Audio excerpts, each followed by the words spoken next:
মানুষকে বলবে মানুষেরা রে আমাকে একটু অজু করার সুবিধা করে দাও। এবার মেয়ে লোকটা সুন্দর করে অজু করবে, অজু করে করে সুন্দর করে গিয়ে গিয়ে গিয়ে গিয়ে গিয়ে গিয়ে এই যে চশমার মধ্যে এই যে তকটার মধ্যে যে কুরআনুল কারীমটা ছেড়ে দেওয়া হয়েছিল, বিয়ার আগে বাপের বাড়িতে বসে বসে যে কুরআনুল কারীমটা তেলাওয়াত করতে গো, ওই পুরাতন কুরআনুল কারীমটা বের করে আনি এমন করে এক করে কুরআনুল কারীম তেলাওয়াত করবে, 2 রাকাত নামাজ পড়বে, নামাজ পড়ে নিজের এমন ভাবে নিজের পিছনের আঁচলটা দিয়ে আল্লাহ রাব্বুল আলামিনের কাছে এমন করে হাত উঠাবে আর বলবে রাব্বুল আলামিন, পৃথিবীর জমিনে আমার মা বড় কষ্ট করেছে, আমাকে লোকের বাড়িতে কাজ করছে, ডিম বেচা আন্ডা বেচা পয়সা গুলো আমাকে বানাতের মধ্যে পাঠাইছে, আমাকে দিনদারি বানানোর জন্য, কুরআনুল কারীম শিক্ষা দেওয়ার জন্য, দ্বীনের শিক্ষার দ্বারা আমাকে শিক্ষিত করার জন্য, দুনিয়াবি লোভ লালসায় না রে আল্লাহ, কেবলমাত্র শুধুমাত্র তোমাকে পাওয়ার জন্য এমন করে আমাকে শিক্ষিত বানাইছে। আজকে মা আমার কাছে তোমার কাছে ধরা পড়ে গিয়েছে, এই মা আমার কাছ থেকে তুমি নিয়ে গিয়েছে মাবুদ, তোমার হাতের মধ্যে সুপুর্দ করা হয়ে গেছে।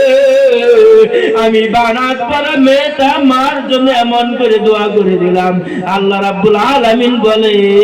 এই পৃথিবীর মানুষেরা তোমরা জেনে নাও, শুনে নাও, এই যে বানাত পারা মেয়েটা বাবার জন্য আঁচল উঠাইছে, মার জন্য এমন করে আঁচল উঠে কান্নাকাটি করছে গো, ইহতাজ্জাল আরশা, আল্লাহ বলেন আমার আরশ থরথর করে কাঁপতাছে, যতক্ষণ পর্যন্ত মা বাপকে আমার জান্নাতের মধ্যে না দিব ততক্ষণ পর্যন্ত আরশ কাঁপা বন্ধ হবে না। বোনেরা কথাগুলো লক্ষ্য করে শুনেন, কাজে আসবে আমার মা বোনেরা। এই জন্যই বলি গো, একজন মেয়েকে বানাতের মধ্যে লেখাপড়া করেন, আপনি যখন মারা গেলেন পৃথিবীর সমস্ত মানুষ আসবে, আপনার কাপড় কাটার মতন পৃথিবীর মধ্যে কেউ থাকবে না, আপনাকে গোসল দেওয়ার মতন মানুষ পাওয়া যাবে না গো। এই যে বানাতের মধ্যে পর্দায় থেকে যে মেয়েটা লেখাপড়া করছে,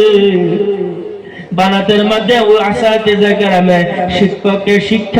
শিক্ষাকে শিক্ষা দিয়েছে, মানুষগুলো মারা গেলে এমন করে গোসল দেওয়া হয়, এমন করে কাপড় পরানো হয়, পুরুষ মারা গেলে তাহাকে 3 কাপড় দিবে, মেয়ে মারা গেলে তাকে 5 কাপন দিয়ে কাপন পরানো হয়। এইগুলো বলার আমার সময় নেই, অল্প সময় বলে দেই। এমন করে যখন প্র্যাকটিক্যাল করে যখন দেখায়া দিল, মানুষটা যখন মারা গেল, ওই মেয়েটা নিজের মার গোসল এমন করে দিবে। আবার বাবারা, আপনাকে যখন মেয়েটা যখন গোসল দিবে গো, আল্লাহর আরশ পর্যন্ত আর খবর পৌঁছে যাবে। আল্লাহর নবী বলে গো, কোন সন্তান সন্ততি দুজে মাতা পিতার জন্য এমন করে যদি দোয়া করে গো, আল্লাহর নবী বলে এই মা পিতার দোয়ার মাঝখানে কোনো হাইল থাকে না, নো অবস্ট্রাকশন, কোনো পর্দা থাকে না, সঙ্গে সঙ্গে আল্লাহ রাব্বুল আলামিনের কাছে এর খবর পৌঁছে যায়। আল্লাহ রাব্বুল আলামিন সেকেন্ডের মধ্যে এই সন্তানের দোয়াখানা মঞ্জুর করে নেয়। এই জন্য আমি আমার মা বোনদেরকে রিকোয়েস্ট করব, আপনার একটি মেয়ে আছে, দুনিয়াবি শিক্ষার দ্বারা শিক্ষিত বানায় লাভ নাই,